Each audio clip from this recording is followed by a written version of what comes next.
선지자와 왕 제51장 영적 부흥. 에스라는 적절한 때에 예루살렘에 도착하였다. 그가 있음으로써 미치는 감화가 크게 필요되었다. 그가 온 것은 오랫동안 어려운 형편 아래 수고한 많은 사람들의 마음에 용기와 희망을 가져다 주었다. 70년 전 수르바벨과 여호수아의 지도하에 최초의 유랑인의 무리가 돌아온 이래 많은 일들이 이루어졌다. 성전은 완공되었고 성벽도 일부분 보수되었다. 그러나 아직도 해야 할 일들이 많이 남아 있었다. 전에 예루살렘에 돌아왔던 사람들 중에는 여생을 하나님께 바쳐 충성을 다한 사람들이 많았으나 그 자녀와 손자들 중에 상당한 수요가 하나님의 율법에 대한 신성성을 잃어버렸다. 책임을 맡은 어떤 사람들까지도 공공연히 죄를 지으며 살고 있었다. 그들의 행위는 다른 사람들이 하나님의 사업을 전진시키기 위해 이룩한 노력을 적잖이 소멸시켰다. 이는 율법의 흉악한 범행이 견책을 받지 않고 지나가도록 허용되는 한 하늘의 축복이 백성들에게 임할 수 없기 때문이다. 에스라와 함께 돌아온 사람들이 여호와를 찾는 특별한 절기를 가진 것은 하나님의 섭리였다. 그들이 어떤 인간의 능력에 의하여 보호함을 받지 않고 바벨론으로부터 여행하면서 겪은 경험들은 바야흐로 그들에게 값진 영적 교훈을 가르쳐 주었다. 많은 사람들의 신앙은 굳게 성장하였고 이들이 예루살렘에 있는 실망하고 무관심한 사람들과 섞일 때 그들의 가마는 그 후에 곧 시작될 개혁에 힘있는 요인이 되었다. 도착 후 4일째 되는 날에 증인들이 임석한 가운데 금, 은, 보물은 성소 봉사에 사용되는 기명들과 함께 보관자들에 의하여 엄밀하게 성전 관원들의 손에 전달되었다. 모든 물건을 계수하고 달아봄으로 검사하였다. 에스라와 함께 돌아온 포로의 자손들은 숙제제와 여행 동안 거룩한 천사들의 보호에 대한 감사의 표로서 이스라엘 하나님께 번제를 드렸다. 무리가 또 왕의 조서를 왕의 관원과 강 서편 총독들에게 붙임에 저희가 백성과 하나님의 전을 도왔다. 바로 그 직후에 이스라엘의 두목 중 몇이 심각한 이의를 가지고 에스라에게 갔다. 이스라엘 백성과 제사장들과 레위 사람들 중에 어떤 이들은 인근 백성들과 자포날 만큼 하나님의 거룩한 계명에 대해 무관심하여 그들의 딸을 취하여 아내와 며느리를 삼아 거룩한 자손으로 이방 족속과 서로 섞이게 하는데 방백들과 두목들이 이 죄에 더욱 으뜸이 되었다는 말을 에스라에게 했다. 에스라는 바벨론의 포로를 인도하는 사업에 대해 연구하던 중에 이스라엘의 배도는 주로 그들이 이방 열국과 섞임으로 인하여 대규모로 나타났다는 사실을 알게 되었다. 그는 저희가 만일 하나님의 계명을 순종하여 인근 열국과 분리되어 있었더라면 그들이 많은 슬프고도 굴욕적인 경험을 피할 수 있었을 것이라는 사실을 알았다. 이제 그는 과거의 교훈에도 불구하고 신분이 높은 사람들이 배도에 대한 한 방편으로 주어진 율법들을 감히 범한 사실을 알았을 때 그의 마음은 분기되었다. 그는 당신의 백성에게 저희 고국으로 다시 발을 붙이게 하신 하나님의 선하심을 생각하였고 그들의 배응망덕에 의분과 슬픔으로 억눌리었다. 그는 말하기를 내가 이 일을 듣고 속옷과 겉옷을 찢고 머리털과 수염을 뜯으며 기가 막혀 앉으니 이에 이스라엘 하나님의 말씀을 인하여 떠는 자가 이 사로잡혔던 자의 죄를 인하여 다 내게로 모여오더라. 내가 저녁 제사 드릴 때까지 기가 막혀 앉았더니 라고 한다. 저녁 제사 때에 에스라는 일어나 다시 한번 속옷과 겉옷을 찢고 무릎을 꿇고 하나님께 기도로써 자기의 심령을 토로하였다. 에스라는 여호와께로 양손을 펴고 나의 하나님이여 내가 부끄러워 낯이 뜨뜻하여 감히 나의 하나님을 향하여 얼굴을 들지 못하오니 이는 우리 죄악이 많아 정수리에 넘치고 우리 허물이 커서 하늘에 미침이니이다 라고 부르짖었다. 탄원자는 계속하였다. 우리의 열조때로부터 오늘까지 우리 죄가 심함에 우리의 죄악으로 인하여 우리와 우리 왕들과 우리 제사장들을 열방 왕들의 손에 붙이사 칼에 죽으며 사로잡히며 노략을 당하며 얼굴을 부끄럽게 하심이 오늘날 같으니이다. 이제 우리 하나님 여호와께서 우리에게 잠깐 은혜를 베푸사 얼마를 남겨두어 피하게 하신 우리를 그 거룩한 처소에 박힌 목과 같게 하시고 우리 눈을 밝히사 우리로 종노릇하는 중에서 조금 소성하게 하셨나이다. 우리가 비록 노예가 되었사오나 우리 하나님이 우리를 그 복역하는 중에 버리지 아니하시고 바사 열왕 앞에서 우리로 긍휼히 여김을 입고 소성하여 우리 하나님의 전을 세우게 하시며 그 퇴락한 것을 수리하게 하시며 유다와 예루살렘에서 우리에게 우를 주셨나이다. 우리 하나님이여 이렇게 하신 후에도 우리가 주의 계명을 배반하였사오니 이제 무슨 말씀을 하오리이까. 전에 주께서 주의 종 선지자들로 명하여 이르시되 우리의 악한 행실과 큰 죄로 인하여 이 모든 일을 당하였사오니 우리 하나님이 우리 죄악보다 형벌을 경하게 하시고 이만큼 백성을 남겨주셨사오니 우리가 어찌 다시 주의 계명을 거역하고 이 가증한 일을 행하는 족속들과 연혼하오리이까. 그리하오면 주께서 어찌 진노하사 우리를 멸하시고 남아 피할 자가 없도록 하시지 아니하시리이까. 이스라엘 하나님 여호와여 주는 의롭도소이다. 우리가 남아 피한 것이 오늘날 같사옵거늘 도리어 주께 범죄하였사오니 이로 인하여 주 앞에 한 사람도 감히 서지 못하겠나이다. 주의 사업에 바로 심장부에까지 음험하게 기어들어온 죄악들에 대한 에스라와 그의 보좌관들의 슬픔은 회개를 이루게 하였다. 범죄하였던 자들 중 많은 사람들은 깊은 감동을 받았다. 백성이 심히 통곡하였다. 어느 정도 그들은 죄의 흉악함과 죄에 대한 하나님의 심한 증오를 깨닫기 시작하였다. 그들은 신의 산에서 반포하신 율법의 신성성을 깨달았고 많은 사람들이 저희 범죄를 생각하고 떨었다. 참석한 사람 중에 스가냐라 이름하는 자는 에스라가 말한 말이 모두 참됨을 고백하였다. 그는 자복하기를 우리가 우리 하나님께 범죄하여 이 땅 이방 여자를 취하여 아내를 삼았으나 이스라엘에게 오히려 소망이 있나이다고 하였다. 스가냐는 범죄한 사람들은 모두 저희 죄를 버리고 율법대로 판결을 받도록 하나님으로 더불어 언약을 세우자고 제의하였다. 그는 에스라에게 고하기를 이는 당신의 주장할 일이니 일어나소서 우리가 도우리니 힘써 행하소서라고 하였다. 이에 에스라가 일어나 제사장들과 레위 사람들과 온 이스라엘에게 이 말대로 행하기를 맹세하게 하며 무리가 맹세하는지라. 이 일은 놀라운 개혁의 시작이었다. 에스라와 그의 동료들은 무한한 인내와 재치를 가지고 관련된 모든 개인들의 권리와 행복에 대해 세심한 주의를 기울이면서 회개하는 이스라엘 사람들을 바른 길로 인도하고자 노력하였다. 무엇보다도 에스라는 율법 선생이었으므로 모든 경우에 대한 조사에 개인적으로 주목하면서 그는 이 율법의 신성성과 순종을 통하여 얻을 수 있는 축복으로 백성들에게 감명을 주고자 노력하였다. 에스라가 일하는 곳에서는 어디에나 성경 연구의 부흥이 일어났다. 백성을 가르칠 교사들이 임명되었고 여호와의 율법은 높임과 명예를 얻었다. 예언서들을 연구하였고 메시아의 오심에 대해 예언한 구절들이 마음이 슬프고 피로한 많은 사람들에게 희망과 안위를 주었다.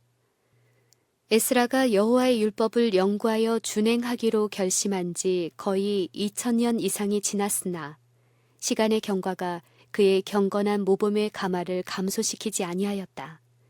여러 세기를 통하여 그의 헌신적인 생애의 기록은 많은 사람을 감동시켜서 여호와의 율법을 연구하여 준행하기로 결심하게 하였다.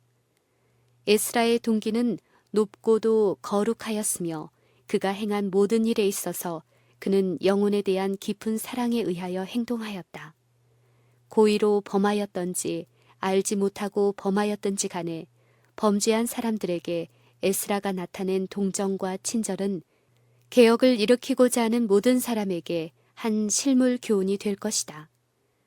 하나님의 종들은 의의 원칙들이 관계되어 있는 한 반석처럼 굳게 서야 하지만 동시에 그들은 동정과 관용을 나타내어야 한다. 그들은 에스라처럼 모든 옳은 일의 기초가 되는 원칙들을 가르쳐 주므로 범죄자들에게 생활 방법을 가르쳐야 한다. 사단이 여러 가지 방법을 통하여 하나님의 율법이 요구하는 의무들에 대하여 남녀들의 눈을 멀게 하고자 노력하고 있는 이 시대에 많은 사람들로 하여금 우리 하나님의 명령을 듣고 떨게 할 수 있는 사람들이 필요하다. 범죄자들로 하여금 크신 입법자에게 향하도록 하고 그들에게 여호와의 율법은 완전하여 영혼을 소생케 한다는 것을 가르칠 참 개혁자들이 필요하다. 성경에 능한 사람, 그들의 모든 말과 행동이 여호와의 법도를 높이는 사람, 믿음을 굳게 하고자 노력하는 사람이 필요하다. 마음을 성경에 대한 경의와 사랑으로 감동시킬 교사가 매우 필요하다. 오늘날 일반적으로 행해지는 널리 퍼지고 있는 죄악이 성경 연구와 그 말씀을 순종하는 일을 가로막고 있다. 그 이유는 하나님의 말씀을 제쳐놓을 때에 나타난 마음의 악한 정욕을 제지할 수 있는 능력이 배척당하기 때문이다. 사람은 육체를 위하여 심고 육체는 부패를 거둔다. 성경을 제쳐놓음으로 하나님의 율법에서 돌아서게 된다. 사람이 거룩한 계명에 대한 순종에서 해방된다는 교리는 도덕적 의무의 힘을 약하게 하였고 세상의 죄악의 수문을 열었다. 범람하는 홍수와 같이 무법과 방탕과 부패가 휩쓸고 있다. 시기, 악한 추측, 위선, 의상함, 경쟁, 투쟁, 신성한 책임의 배반, 유욕의 방종 등은 어디서든지 볼 수 있다. 사회생활의 기초와 뼈대를 이루어야 할 신앙의 원칙과 교리의 전 체계는 흔들리는 덩어리처럼 되어 곧 멸하여질 것처럼 보인다. 신의 산에서 말씀하신 그 음성은 이 세상 역사의 마지막 날인 지금도 너는 나 외에 다른 신들을 내게 있게 말지니라 라고 선언하신다. 인간은 자신의 뜻을 세워 하나님의 뜻을 대적하였으나 하나님의 명하신 말씀은 침묵시킬 수 없다. 인간의 마음은 보다 높은 능력에 대한 의무를 피할 수 없다. 학설과 이론들이 쏟아져 나와 사람들이 계시에 반대되는 과학을 세워서 하나님의 율법을 버리려고 노력할지라도 주 너희 하나님께 경배하고 다만 그를 섬기라는 명령이 더욱 강하게 들려온다. 여호와의 율법을 약화시키거나 강화시킬 수 있는 것은 아무것도 없다. 이는 과거에도 그러하였고 현재도 그러하다. 이는 항상 거룩하고 의롭고 선하고 완전하였으며 또한 앞으로도 항상 그러할 것이다. 이는 폐지되거나 변할 수 없다. 이를 존중하거나 모욕하는 것은 다만 사람들의 말에 불과하다. 진리와 오류 사이의 최후의 대쟁투가 인간의 법과 여호와의 계명 사이에서 일어날 것이다. 우리가 지금 참가하고 있는 이 싸움은 최상권을 얻으려고 다투는 교회들 사이의 투쟁이 아니요 성경의 신앙과 우화와 유전의 신앙 사이의 싸움이다. 진리를 대적하여 연합한 기관들이 활발히 활동하고 있다. 고통과 유혈의 값비싼 대가를 치르고 우리에게 전달된 하나님의 거룩한 말씀은 거의 가치 있게 여겨지지 아니한다. 참으로 이것을 생애의 법칙으로 받아들이는 사람들은 바로 기독교 신앙의 기둥이 되는 교리를 정하기에 이르렀다. 영감을 받은 자들이 제시한 창조의 대사실, 인류의 타락, 구속, 율법의 불변성, 이 모든 것은 소위 기독교계라고 공언하는 큰 무리에 의하여 거절당하고 있다. 저희 지식을 스스로 자랑하는 무수한 자들은 성경에 절대적 신임을 두는 것은 약한 증거라면서 성경 말씀을 트집 잡고 그 가장 중대한 진리들을 영적으로 돌리고 교묘하게 설명하는 것이 학식 있는 증거라고 생각한다. 그리스도인들은 머지않아 이 세상에 일어날 놀라운 사건을 위하여 준비하여야 하며 부지런히 하나님의 말씀을 연구하고 그 계명에 저희 생애를 일치시키려고 노력하므로 이러한 준비를 해야 한다. 영원이라는 대주제는 진리가 도외시되는 상상의 신앙과 말과 형식만의 신앙 이상의 어떤 것을 우리에게 요구한다. 하나님께서는 부흥과 개혁을 요구하신다. 성경 말씀, 오직 성경만을 설교단에서 들을 수 있어야 한다. 그러나 성경이 그 능력을 상실하였으므로 그 결과로 우리는 영적 생애의 절약 현상만을 볼 따름이다. 오늘날의 많은 설교 중에는 양심을 일깨워주고 영혼의 생기를 가져다주는 신적인 현현이 없다. 청중들은 길에서 우리에게 말씀하시고 우리에게 성경을 풀어주실 때 우리 속에서 마음이 뜨겁지 아니하더냐 라고 말할 수 없다. 살아계신 하나님을 위하여 부르짖고 하나님의 임재를 갈망하는 사람들이 많이 있다. 하나님의 말씀으로 마음에 말하게 하라. 유전과 인간의 이론과 금원만을 들어온 자들로 하여금 영혼을 새롭게 하여 영생을 얻게 할 수 있는 하나님의 음성을 듣게 하라. 부조와 선지자들로부터 큰 빛이 비추었고 하나님의 도성 시온성에 관한 영광스러운 일들이 말해졌다. 그러므로 주께서는 그 빛이 오늘날 당신의 추종자들을 통하여 비춰지도록 계획하셨다. 구약시대의 성도들이 그처럼 빛나고 충성스럽게 증언했다면 여러 세기 동안 누적된 빛의 비추임을 받은 자들이 진리의 능력에 대하여 더욱더 현저한 증거를 해야 하지 않겠는가. 영광스러운 예언의 빛이 우리의 길에 그 빛을 비추고 있다. 하나님의 아들의 죽으심으로 예표는 원형과 만났다. 그리스도께서는 죽음에서 부활하시고 빌려 쓰신 무덤을 향하여 나는 부활이요 생명이라고 선포하셨다. 그리스도께서는 당신의 성령을 세상에 보내셔서 우리로 모든 것을 기억나게 하셨다. 그분은 이적의 능력으로서 각 시대를 통하여 당신의 거룩한 말씀을 보존하셨다. 항의를 함으로써 개신교란 이름을 낳게 했던 개혁자들은 하나님께서 자기들을 세상에 복음의 빛을 비추기 위하여 부르셨다고 느꼈다. 그리고 이 일을 행하기 위하여 그들은 자기들의 소유와 자유와 그리고 생명까지도 기꺼이 희생하였다. 박해와 죽음에도 불구하고 복음은 원근에 선포되었다. 하나님의 말씀은 백성들에게 전달되어 높은 자나 낮은 자나 부자나 가난한 자나 학식 있는 자나 무식한 자나 모든 계급이 스스로 이것을 열심히 연구하였다. 이 대쟁투의 마지막 투쟁에 우리는 초기 개혁자들처럼 우리의 임무에 충실해야 하지 않겠는가. 너희는 시온에서 나팔을 불어 거룩한 금시기를 정하고 성회를 선포하고 백성을 모아 그 회를 거룩하게 하고 장로를 모으며 소아를 모으며 여호와께 수종드는 제사장들은 낭실과 단 사이에서 울며 이르기를 여호와여 주의 백성을 긍휼히 여기소서 주의 기업으로 욕되게 못하게 하옵소서 할지어다. 너희는 이제라도 금식하며 울며 애통하고 마음을 다하여 내게로 돌아오라 하셨나니 너희는 옷을 찢지 말고 마음을 찢고 너희 하나님 여호와께로 돌아올지어다. 그는 은혜로우시며 자비로우시며 노하기를 더디하시며 인애가 크시사 뜻을 돌이켜 재앙을 내리지 아니하시나니 주께서 혹시 마음과 뜻을 돌이키시고 그 뒤에 복을 끼치실는지 누가 알겠느냐.